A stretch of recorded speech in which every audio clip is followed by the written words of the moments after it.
আমার কথা আমার বাণী, এটি গদ্যরূপ বাণী লিখেছেন বাংলা পণ্ডিত কবি ও সাহিত্যিক দীপঙ্কর পণ্ডিত। সংসারে যখন সবাই বাইরে কোথাও বেড়াতে চলে যায় আনন্দ ফুর্তির জন্যে, তখন বাড়ির পাহারা দেওয়ার জন্যে বেকার ছেলেটি রয়ে যায়। কেননা তাকে সঙ্গে নিয়ে গেলে নিজেদের পরিচয় দিতে বাধা হবে। সব অপমান আর মনের কষ্ট ও চোখের জল চেপে ধৈর্যের বাঁধ ভেঙে মুখ বুজে অসহায়ের মতো পড়ে থাকে বেকার ছেলেটি।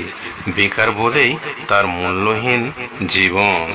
তার কথা কেউ ভাবে না।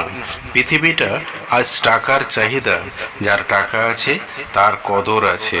স্বার্থপর দুনিয়ায় বেকারদের কোনো ভালো জায়গায় স্থান নেই, কিন্তু সেই সব বিপদে আগে ছুটে যায়।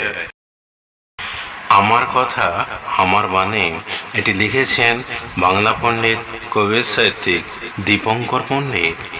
আকাশে সৃষ্টি হয়ে আকাশেই ধ্বংস হয়ে যায় উল্কা, যেমন তেমনি পূর্বজন্মের পাপ যদি থাকে তাকে এই নরকে অর্থাৎ পাপপূর্ণ পৃথিবীতে জন্মেই মৃত্যুর সম্মুখীন হতে হয়। এখানে কারো বাঁচাবার হাত থাকে না, সৃষ্টিকর্তার ছলনা মাত্র।